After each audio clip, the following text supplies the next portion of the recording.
man looked pretty buff, Sam. Pretty buff. Well, we are live now, and with that, we are live.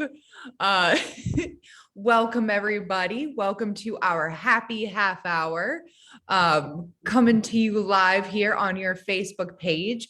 I am Sam Shukavage with Carolina Retirement Planners. And with me today, we have a very special guest. We have attorney Dick Horgan here. Hey, Dick, welcome. Thank you. Glad to be here. Yes, and glad to have you. We do have a notable absence today. Today, my father, David Shukavage, the president and CEO or founder of Carolina Retirement Planners, is enjoying a week in the Uwharrie at his cabin while we are fixing up all of the ducting and the HVAC systems at our office. So our office has been closed this week while they're, fixing all of the stuff, making our air system new and improved. We'll be up and running next week. So it's just the three of us today. And by three of us, I have yet to introduce the woman behind the scenes who's making all of this work, the lovely Miss Amy Dresky here joining us again from her vacation in what is it, Saint Helena? St. Helena. Yeah. St. Helena. Is that right? Yep. Yeah, Yep. Dick, right? Yeah. St. Helena, South Carolina.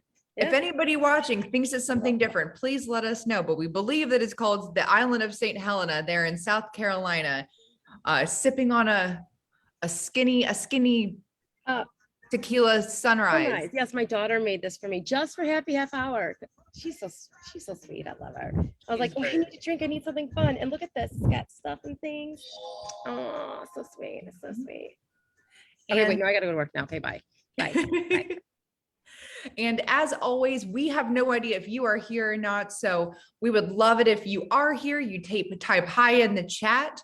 And if you, today we are doing a Q&A session with Dick Horgan. He has kindly decided to give us his time and answer any questions that y'all might have. I know a lot of people have already sent in their questions, which we already have queued up for him. But if you have any other questions, feel free to type them in here too today, and we'll try to get to them if we have some more time. And one of the things that we do like to do every week is go over what day it is. Every day is some kind of national something or other day, right? Today? Did you need my help? No. They never have a National Lawyers Day, so I've given up on that. Are you sure? Are you sure? Have you checked? Are you sure? Have you Googled it? It, Dick? No, I have not. No. Well, there very well I bet you that there is a National Lawyer Day. We're not very popular. I don't think so. I bet you're popular. I like you. I think you're very popular. I mean, I don't know what that means. I don't know if I count, but whatever. You're the one drinking a tequila sunrise, so we'll put your opinion aside. Okay, that's probably smart. Yeah, that's probably a good idea. Yeah. But I still like you. What are you drinking, Dick? Scotch and water. Scotch and water. I've got a nice Cab Franc from Argentina, which is not necessarily the right thing with all this heat, but it's treating me right. Okay. Back to it. Oh, wait, I have something to pop in. Bill said that April 12th is a fun holiday. Be kind to Lawyers Day. Look at that. See, there is a holiday. There is a national day just for you. Wonderful. Next, I wonder what the next time that April 12th falls on a Thursday is. What? That's a yeah, we gotta figure that out now. All right. We'll come back to that next time. If we're doing happy half hour on an April 12th, we will make sure to have you on. Just but what national day is it today, Amy? Oh, sorry. Today is it's World Sea Turtle Day. Ooh. Yes. Not national, it's a World Sea Turtle Day. World Sea Turtle Day. Oh, Have, and I have a straw. Mm, have y'all, oh, that's gonna be dangerous, y'all. Have y'all ever been with sea turtles or seen sea turtles? No. No? I haven't, but you know, they are currently like nesting here or like hatching because when we walk around, there are these signs like to be careful and watch out for them. So where we are. Mhm. Turtles don't like lawyers either. They stay away from me. in in Hawaii, they were all over the place. You have to, as we were talking about earlier, you have to keep a very respectful distance, from sea turtles when you're in Hawaii. But when we were snorkeling, I got to swim with them, and we stayed off this cove, which was a sea turtle like nesting habitat. And so they were all over there. And there's this one beach where they like to just swim up. And there's like this one beach in Maui that I'm not going to butcher the name for everybody, but you could just see like 50 of them just all kind of hike themselves up on shore and just plop themselves down in the sun. It's I am a huge fan of sea turtles after going to Hawaii. They're one of my favorite animals. This thing randomly fell from a tree. It's like a huge caterpillar. I'm sorry. They had to show you. It's just very important. Okay. Okay. That's alive. Yeah. Yes. Put it in the tequila sunrise. No. Don't do that. You want to say hi? Let me see. Hi. Yeah. No, Hey, it's like a giant. It's like a giant caterpillar. It's And they huge. turn into giant moths. Okay. Okay. Bye. I bet that's a cool moth. Awesome. Man, to be a kid again. I wish I Right? was I mean, they're outside just like looking living their for best lives caterpillars. right now, enjoying everything. Mhm. All right. And we have some people who have joined us today. We have Bill. Hey, Bill. And Teresa, Amy's mom. Hey, Teresa. And Sylvia. Hey, Sylvia. And Debbie and Jean. Hey, y'all. And Ed. Hey, Ed. And Kristen and Fred and Gail. Hey, y'all. And Dan and Barb. Now they're in Kentucky. Y'all are all over the place. And Tony's here. Hey, Tony. And Brenda and Anne and Mary are all here. Oh, and I just saw pop in the chat. Dick, you have 2 days. There's also Love Your Lawyer Day on November 4th. So I prefer the one closer to April Fool's Day. Oh my gosh, you are so funny. All right. All right. So Dick, you ready to get into it? Yes. All right. So we have got a number of questions for you. The first one is if a bank account or IRA, any account is set up with a pay upon death, does it take precedence over a will? One word answer is yes. A beneficiary designation, or the functional equivalent in a lot of states, POD, pay on death. In some states, T as in Thomas, OD, transfer on death, operates just the same way as a beneficiary designation. It certainly avoids probate, and therefore it will take it away from the will. But I return to one of my fundamental precepts, which is that in my mind, a beneficiary designation or a POD or TOD is a relatively poor planning tool because all it says is who gets it. So if the owner, when a person dies, the owner dies. So if someone wants to do any planning at all to control what a minor does or an irresponsible adult child, or keep it away from the bad influence of the spouse of your adult child, or more importantly, if they want to protect their beneficiaries from divorce, creditors, and estate tax, the POD, TOD doesn't do it. Yes, it's a probate avoidance device. It's efficient. It's free. You just name the account that way. And so it will accomplish the goal of having it direct, efficient, no lawyer, no paperwork, no cost, but there's no real planning involved. Mm-hmm. I see. Be careful, or I'll go on and on in that subject, but that's the answer. No, I like that. I think that we have some more questions that will help you continue to expand upon this as well. And I think this is an interesting question too. If an unmarried couple purchase a home together and both are listed on the deed, and one were to pass, does the surviving partner keep the home in the event of the death, or can the adult children from a previous marriage lay claim to it? And what is the best way for a surviving partner to protect their property to avoid complications with the deceased children? Okay, so we're talking real estate, we're talking two owners, and they're unmarried. Well, every deed for real estate, when it goes into two people, is of one of two types, only two types. One is the functional equivalent of joint tenants with right of survivorship. So the survivor winner takes all. And the other is called tenants in common, usually abbreviated TIC. Tenants in common do not have survivorship. So to answer the question, assuming that they don't want to play a crapshoot and lose their half if they die first, assuming each wants to protect their investment, so to speak, they would do it as tenants in common, which is the default provision. So if a deed says from Joe to A and B and says nothing else, it's deemed to be tenants in common without survivorship, so that if A died, the first grantee died, A's estate would continue to own the half interest, and B, the survivor, continues to own theirs. So tenants in common preserve, the answer to the question is, tenants in common do not have survivorship. It preserves the economic interest of each party.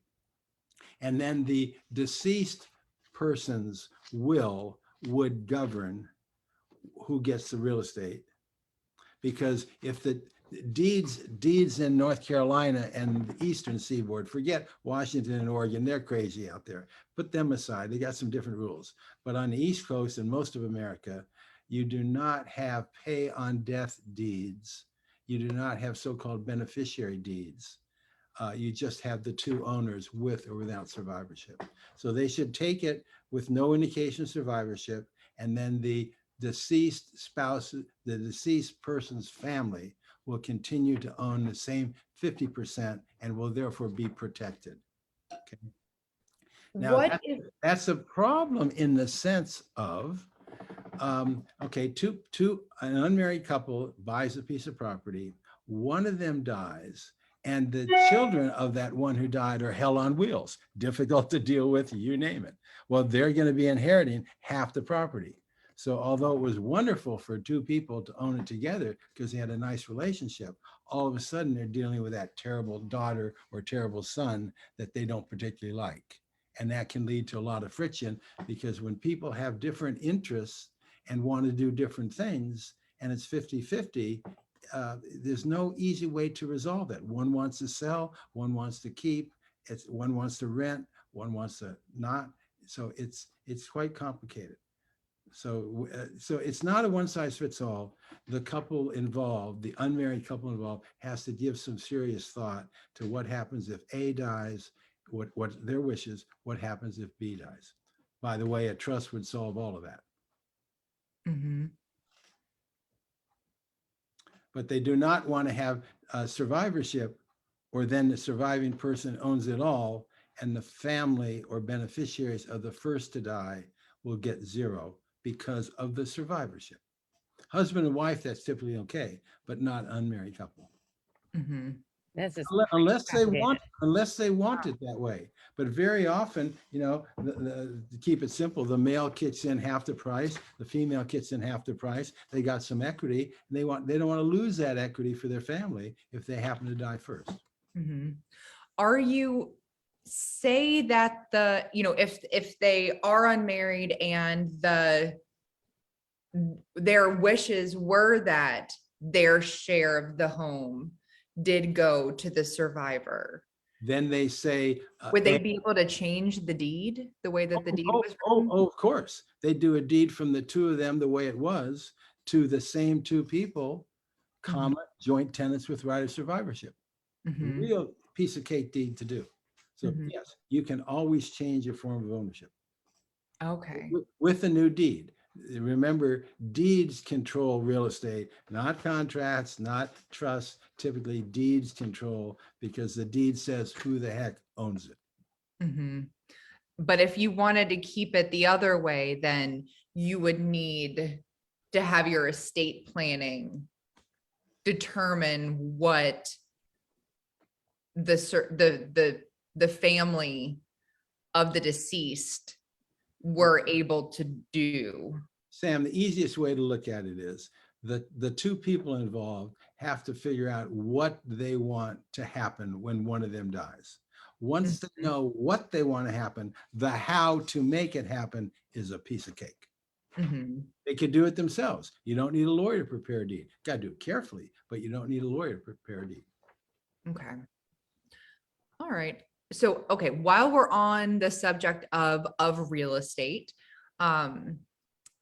we have a question. Please discuss the advantages versus disadvantages of placing real estate into a trust, particularly when we're discussing a step up in tax basis, a step up basis.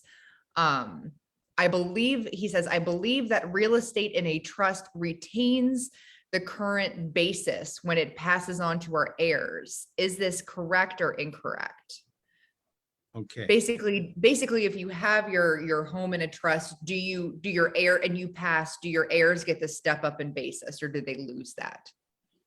The typical revocable living trust I do for most of my clients continues. The clients still get the benefit of a step-up basis. Putting dad and mom putting their house into the trust. When one dies, the surviving spouse gets a step up in basis. When both have died, the kids get a step in basis. So there should be no fear about putting it in a revocable trust, not an irrevocable, I can't amend it trust. But if it goes into a revocable trust, you get all the continued benefits of a step up in basis. And real quick for people, if let's make single persons easier. Someone buys a house for 200,000. When they die and they leave it to their son, when they die, the person dies, the house is worth 300,000. The son inherits the house at the fair market value for the son's tax basis. So there's a free pass on that $100,000 capital gain that would have been taxable had the original owner sold it, having bought it for 200, sell it for 300, capital gain of 100. The person who inherits it gets the tax basis at date of death of 300,000. So if they sold it 3 months later for 305,000, they pay short-term capital gain on 5,000, not 105,000. That's a step up in basis. But putting things in a revocable trust does not do it. Putting things in an irrevocable trust causes a lot of problems. Well, that actually is a perfect segue to my next question, which is what kind of scenarios make sense for an irrevocable trust? The short answer is not very many, because who among us can predict the future? The future is unknown. That translates to you got to preserve flexibility. You got to be able to deal with the unexpected, the unknown, whatever, whether it's good news or bad news, you want to be able to do it. And irrevocable means you can't change it. The horse has left the barn. It ain't your horse anymore. You can't change it. So irrevocable trusts are, in my practice, relatively rarely used. I'm going to rattle off 4 examples where one might use them. In the old days, when the federal estate tax was 625, 650,000, couples that had more might take their life insurance and get it out of their taxable estate with something known as an ILIT, I-L-I-T, irrevocable life insurance trust. Those are sort of passé now because of the huge estate tax exemptions currently. But that was in vogue back then in the 90s and early 2000s. Another one is what I call an inheritors trust. Let's say I've got a really fortunate client that is expecting a handsome inheritance from a parent when the parent dies. If they set up an inheritors trust now that's irrevocable, and then they have the parent name that trust instead of the child, the adult child, as the recipient of the inheritance, it can then stay away from the recipients, creditors, any future divorce, and estate tax to pass to grandchildren. So when you have a wealthy parent that's going to leave a good grandparent, going to leave a big chunk to an adult parent, the parent doesn't want that to be subject to estate tax when the parent dies. He wants it to go on to the grandchildren, and so does grandma. So an irrevocable inheritance trust makes a lot of sense because I'm not planning on dying today. With a little luck, I'll die, a little while. Okay. What will the law be 10 years from now? Who knows? What state will the spouse or the surviving one be living in? Where will the kids be living in? So even though the current federal law has huge, as Donald Trump would say, huge exemptions, today's number 12,060,000, okay, that is not always likely to be the case. Plus, what about all these folks who wind up moving, they don't expect to, moving where grandchildren live in a state that has a death tax? So an inheritance trust is a great way to receive an inheritance and keep it the hell away from the government. Another example would be a special needs trust.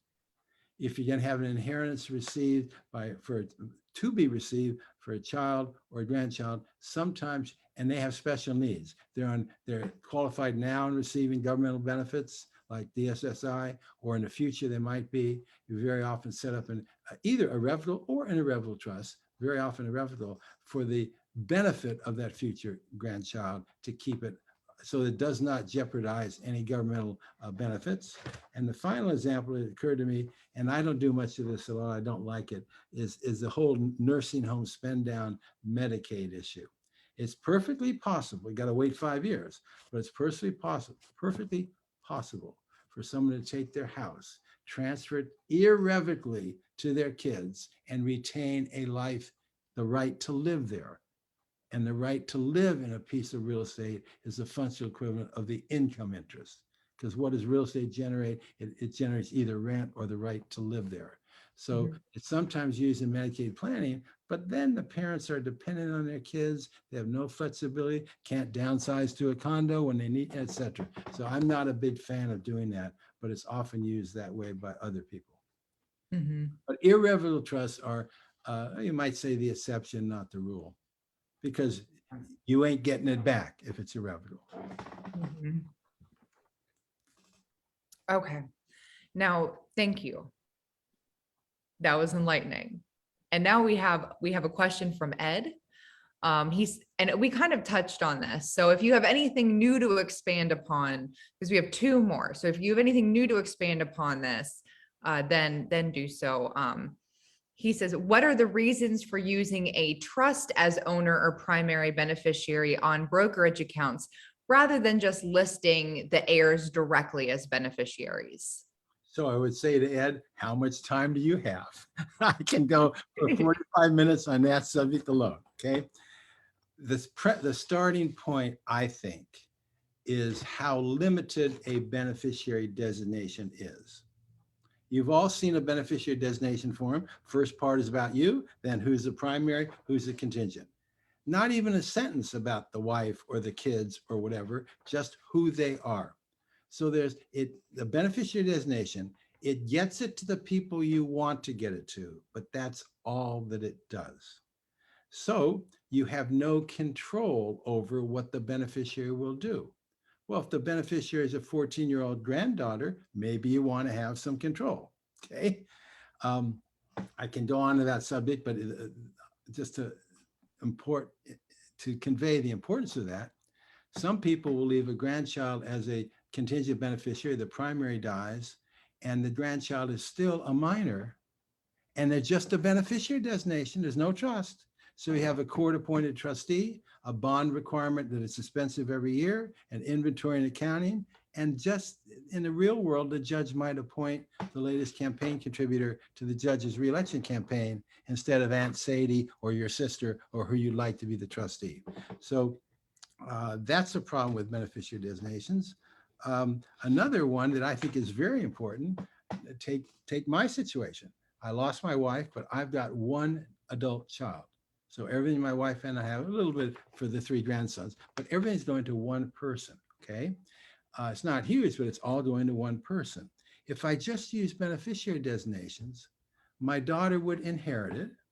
If she has any future creditor problems, lost one house in the last housing bubble, she has creditor problems, God forbid son-in-law divorces her, and if she winds up living in a state, or if the federal government changes the estate tax rules, the government will get some of the money, not my grandsons, when my daughter dies. Okay, so there are a lot of reasons that beneficiary designations don't accomplish what a lot of people would like to do. They get it to the right people, but with no protection, with no control, etc. And I can go on and on about that. But yes, it avoids probate. It's streamlined, but you're just dumping it on the person without helping them, if you will, or protecting them. Mhm. But you can certainly do it. And for a married couple, you know, the most economical estate plan is put everything in joint with survivorship, and on a life insurance policy that hubby owns, name the wife, etc., because it will all pass to the survivor by reason of joint with right of survivorship or beneficiary. So probate avoidance on the death of the first spouse can be accomplished. But that can, real quickly now, that can lead to an estate tax trap, because the surviving spouse winds up owning everything the couple owned, and the couple had 2 estate tax exemptions if needed. The survivor's only gonna have 1. So there's a trap there. The government loves that. The government loves it when everything is left to the surviving spouse, because the odds go up that the government can get some revenue. Wow, that's interesting. Okay, last question.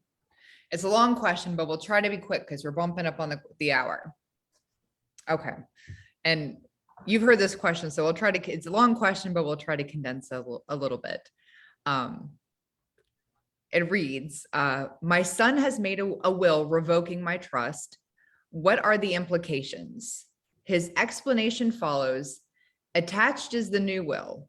The old estate plan was predominantly developed for tax shelter purposes back when an individual estate valued at over $650,000 would be subject to taxes upon death.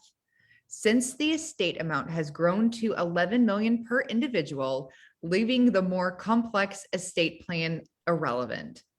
Combined with the many changes you wanted due to the passage of time, with your granddaughter's recommendation, a new simple will make more sense. And P.S. the granddaughter is a lawyer with the IRS. Well, with all due deference, if you want to rely on an IRS lawyer, be my guest. I have a certain pejorative view of IRS lawyers for some rather obvious reasons. I spent a good part of my practice keeping them away, okay? But back to the question. I know that it's a little long-winded, but. No, but the essence of the question is, now that Trump and others have expanded the estate tax exemptions, do we need a trust anymore?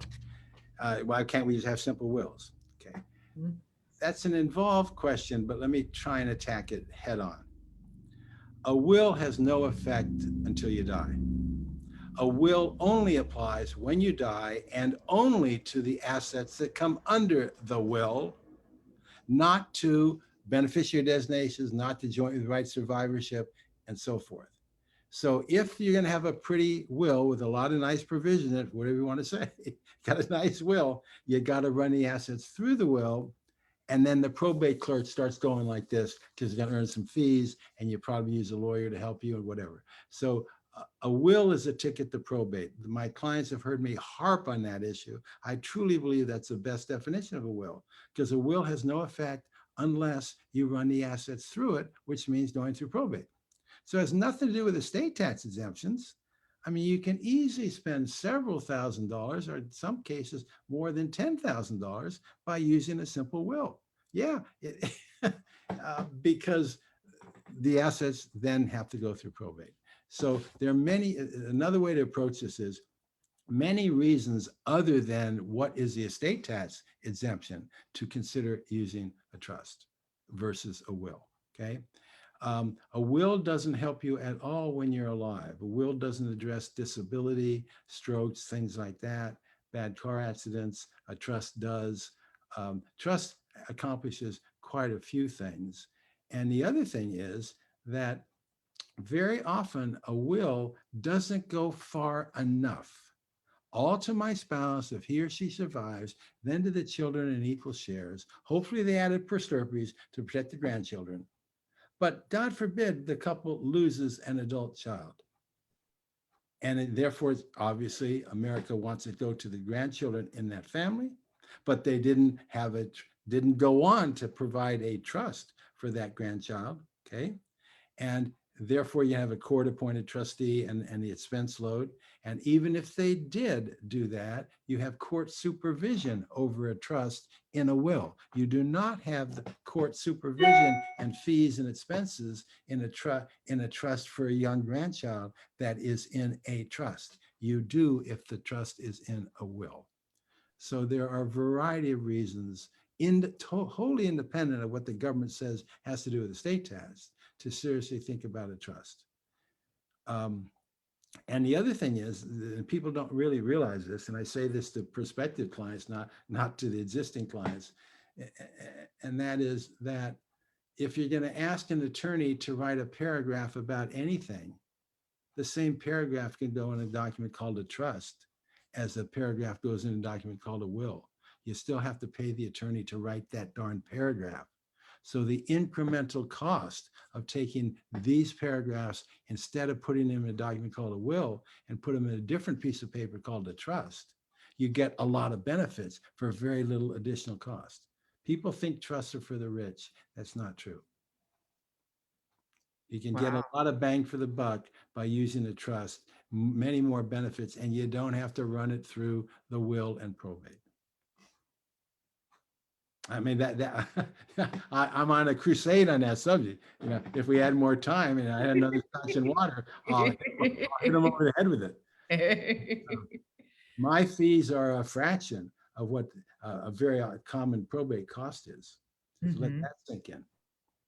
So. Wow. Well, Dick, this has been absolutely enlightening today. And I thank you very much for being here and answering all of these questions. And, but we are 2 minutes past the hour and it is That went time. by fast. I know. It went by really quickly. When you're having fun. I didn't When know you're that drinking tequila sunrises. I mean, whatever. I didn't know that I could have so much fun talking estate planning with an attorney. Right? It was, I actually took some notes. I learned some things. November 4th, man, we're gonna celebrate Love Our Lawyer Day. I'm out of town that day. I don't believe it. I don't believe it. No. But it is time, Dick.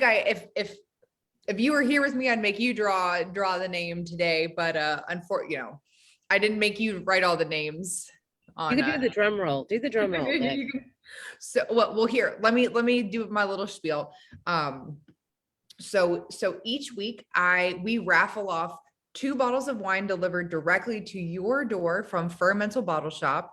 And to get your name in my jar, all you have to do is either if you're on our email list, you just respond to the email that we send out each week telling you what the topic is. Or if you are on Facebook, each week we have an event, and each week if you click that you are coming to that event, then we will get you in the thing as well. And if you share that Facebook event with a friend, then we'll get you in here again. Or if you share the email with a friend and let us know, we'll get you in here again as well. So there's you can get your name in here a lot. Wine. And our winner this week. All right, Dick, now it's time for the drum roll. Dun, dun, dun, dun, dun, dun. 2 bottles of wine I love it. is